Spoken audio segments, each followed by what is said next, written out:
هذا القرآن يوحدنا لطريق الخير يوجهنا الله تعالى أنزله ورسول الله معلمنا بسم اللہ الرحمن الرحیم. بدا کے اسم برسے صنف است، واحد و مثنیٰ و مجموع. جان لے کہ اسم تین قسم پر ہے: واحد، تثنیہ اور جمع. یہاں سے صاحب کتاب میر سید شریف جرجانی رحمۃ اللہ علیہ اسم کی اقسام کو بیان کر رہے ہیں باعتبار تعدد. تو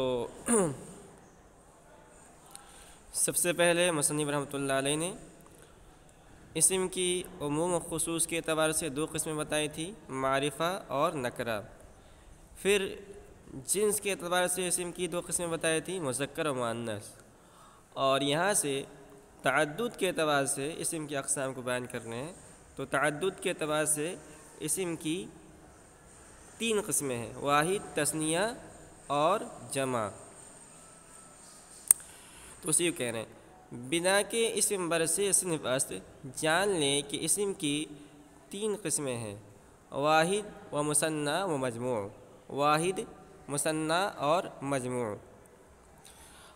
اب آگے ان میں سے ہر ایک کی تعریف کر رہے ہیں. ٹھیک ہے. تو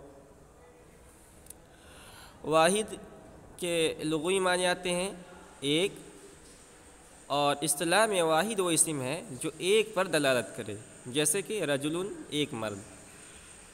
تو کہہ رہے ہیں کہ واحد آس کے دلالت کند بر یکی. واحد وہ اسم ہے جو دلالت کرے ایک پر. چوں رجل، جیسے کہ رجل. تو رجل کے معنی آتے ہیں ایک مرد. تو لفظ رجل یہ ایک پر دلالت کر رہا ہے، ایک آدمی، یعنی ایک آدمی پر دلالت کر رہا ہے، یعنی ایک پر دلالت کر رہا ہے، اس لیے واحد ہے. و مثنیٰ آس کی دلالت کند بر دو. تو مثنیٰ کے لغوی معنی آتے ہیں دو، کیا ہوا. اور اصطلاح میں مثنیٰ وہ اسم ہے، مثنیٰ اس اسم کو کہتے ہیں جو دو پر دلالت کرے. ٹھیک ہے. اور مثنیٰ آس کے دلالت کند بر دو، اور مثنیٰ وہ اسم ہے جو دو پر دلالت کرے. ٹھیک ہے. اب تثنیہ بنانے کا طریقہ کیا ہے اس کو بیان کر رہے ہیں. تو تثنیہ بنانے کا طریقہ یہ کیا ہے؟ کہہ رہے ہیں بسبب آ کے تغییر در واحدش کردہ باشند لفظاً. اچھا چھوٹ گیا. بسبب آ کے الف یا یائے ما قبل مفتوح و نون مکسورہ بآخرش پیوندد. اس وجہ سے بسبب آ کے، اس سبب سے کہ الف یا یائے ما قبل مفتوح، الف یا یا ما قبل مفتوح و نون مکسورہ، اور نون مکسور بآخرش پیوندد، اس کے آخر میں لگا ہوا ہوتا ہے. چوں رجولانی و رجولینی، جیسے کہ رجولانی اور رجولینی.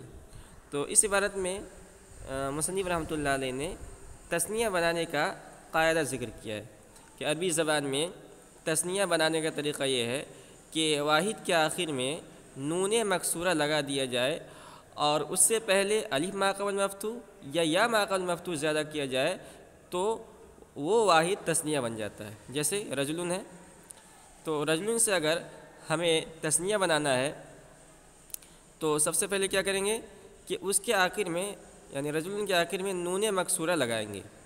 ٹھیک ہے.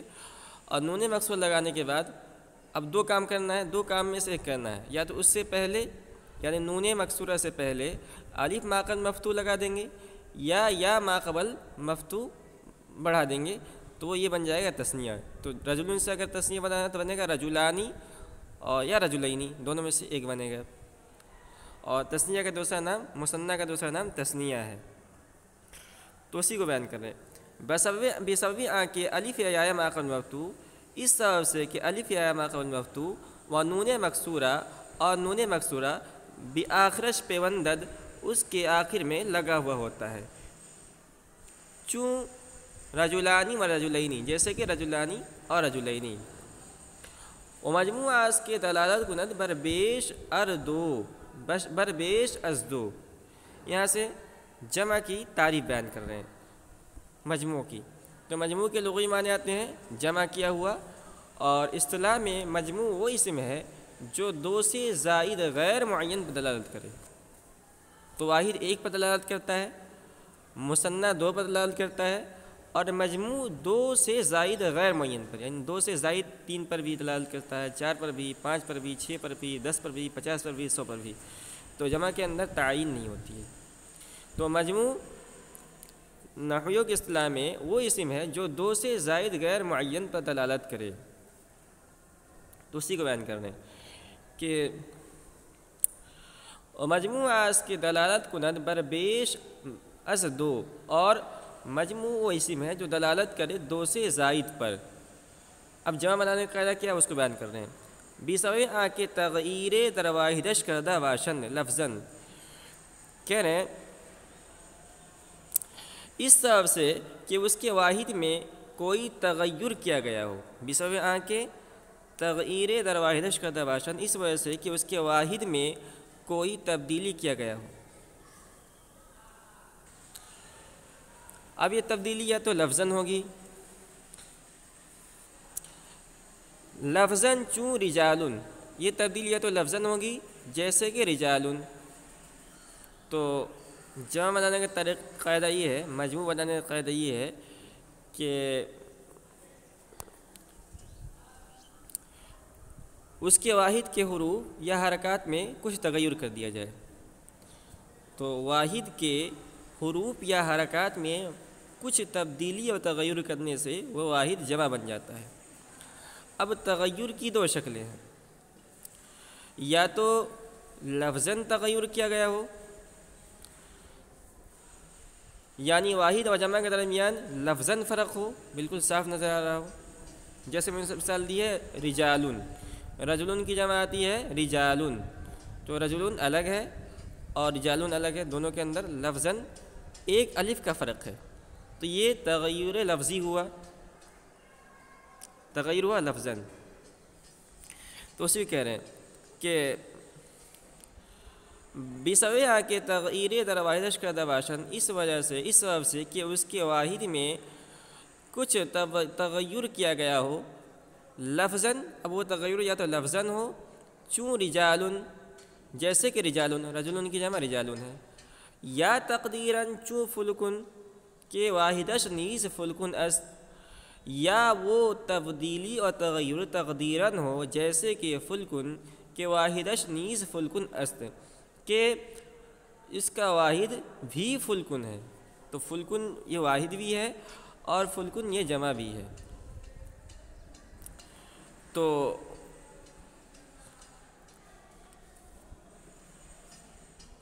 اس کو کہتے ہیں جمع معنوی.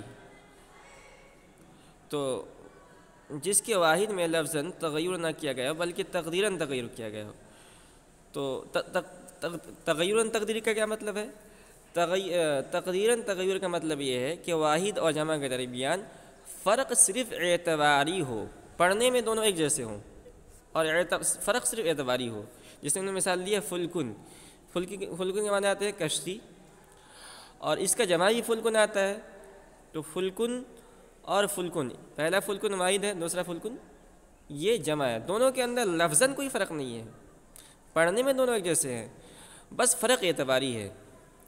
تو اعتباری فرق کیا ہے کہ وہ فلکن جو ایک کشتی کے معنی میں ہے یعنی واحد ہے، اسے قفلن کے وزن سے مانا گیا. قفلن کے معنی ایک تالے کے آتے ہیں، تو قفلن کے معنی ایک تالے، اور اسی وزن پر فلکن ہے تو اس کے معنی آئیں گے ایک کشتی. اور وہ فلکن جو جمع ہے، جس کو جمع مانا گیا ہے، جس کے معنی بہت ساری کشتیاں، اس کو ہم نے اسدن کے وزن پر مانا ہے. تو اسدن، یہ اسدن کی جمع اسدن، اسدن کے معنی بہت سارے شیر، تو اسدن کے معنی چونکہ بہت سارے شیر آتے ہیں، جمع ہے، تو اسی وجہ پر ہم نے فلکن کو بھی جمع مان لیا، یعنی بہت ساری کشتیاں. تو یہ صرف اعتباری فرق ہے، حقیقتاً یہاں کوئی تغیر نہیں ہوا ہے۔ یا تقدیراً چو فلکن، یا وہ تغیر تبدیلی ہو واحد سے جمع ہونے میں، چو فلکن جیسے کہ فلکن کہ واحدش نیز فلکن است، کس کا واحد بھی فلکن ہے، بر وزن قفلن، قفلن کے وزن پر، وجمعش تو واحد جو ہے فلکن، وہ فلکن جو واحد ہے، وہ قفلن جو کہ واحد اس وزن پر ہے، وجمعش ہم فلکن بر وزن اسدن، اسدن اور اس کا جمع بھی فلکن کے وزن پر ہے، اسدن کے وزن پر۔